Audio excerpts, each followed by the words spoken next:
새벽. 임우희.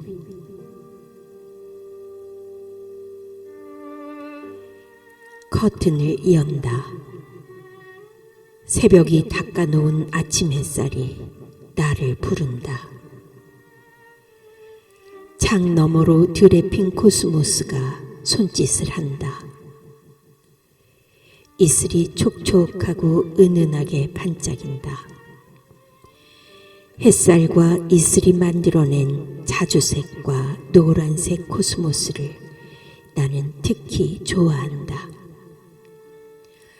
새지름하게 서 있는 코스모스는 한 손으로는 새벽을 거머쥔 채 다른 한 손은 살랑살랑 흔들며 아침을 인사한다. 꽃이야 손을 흔들건 말건 세월은 빠르게 또 다른 내일을 맞을 채비를 한다. 햇볕이 노동할 시간이 다가온 것이다. 이제 과일은 햇볕을 제 안에 받아들여 달디단 과즙을 만들고 곡식은 알갱이 하나를 하나를 알차게 연글게 할 것이다. 나는 언제부터인가 현재를 넘어 불확실한 미래를 생각하는 버릇이 생겼다. 아무것도 준비되지 않은 나에게 암이라는 날벼락이 떨어진 이후다. 불청객과 싸우느라 나의 온 체력이 모조리 소진되고 눈물도 말라버린 뒤에 생긴 습관이었다. 나만의 무기를 만들지 않으면 안 되었던 것이다. 불확실한 미래에 대비한 전투 준비라고나 할까.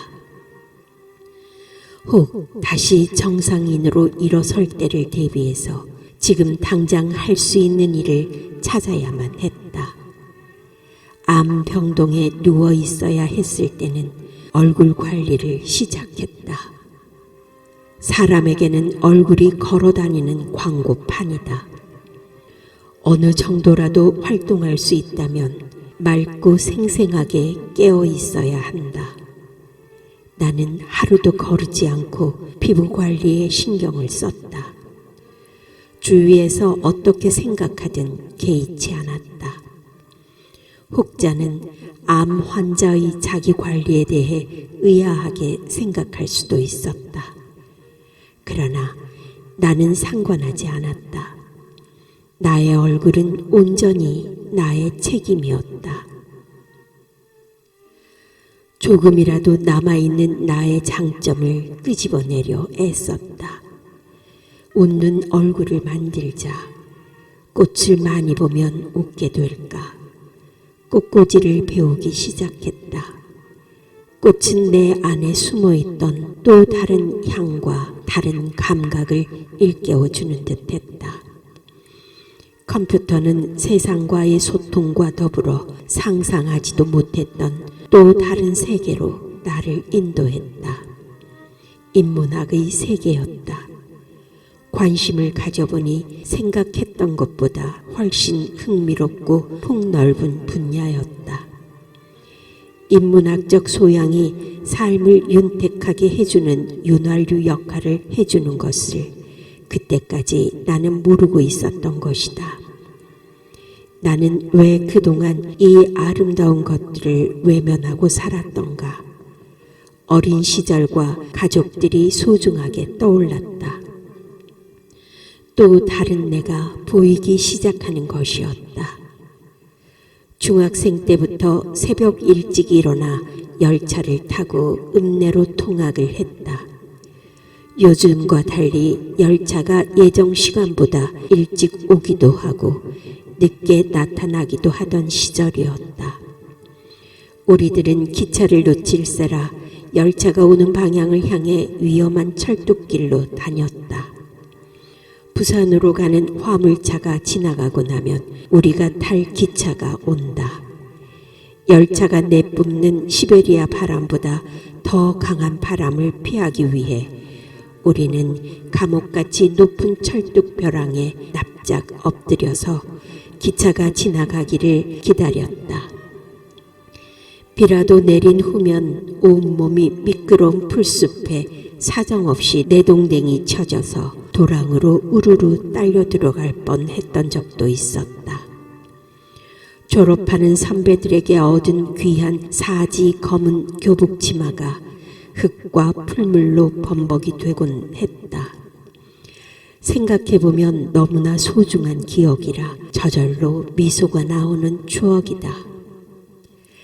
가족들은 어땠을까? 건설업을 하셨던 아버지는 집을 비우는 일이 많았다.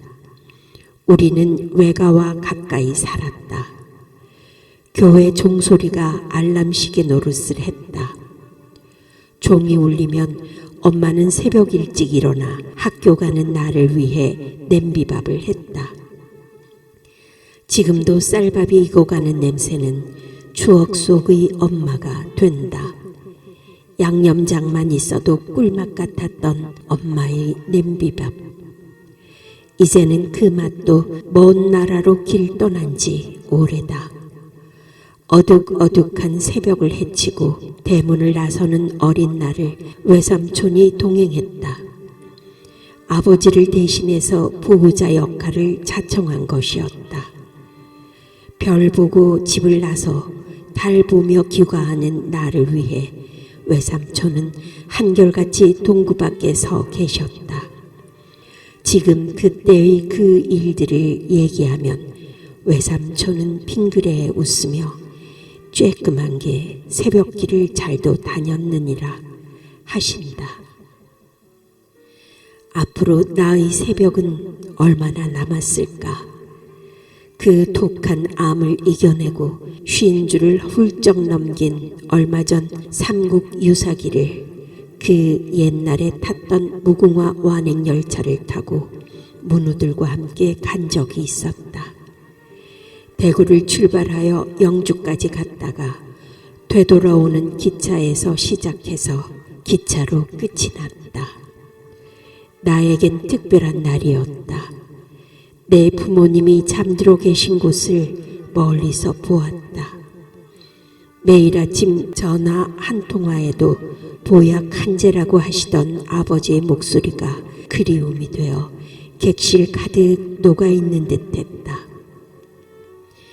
어둠이 거칠 때의 놀라움은 그 앞에 나를 놓으면 이 세상에서 가장 중요한 사람이라는 느낌이 들게 한다. 완전한 관심 속에 몰입할 수 있는 유일한 시간이다.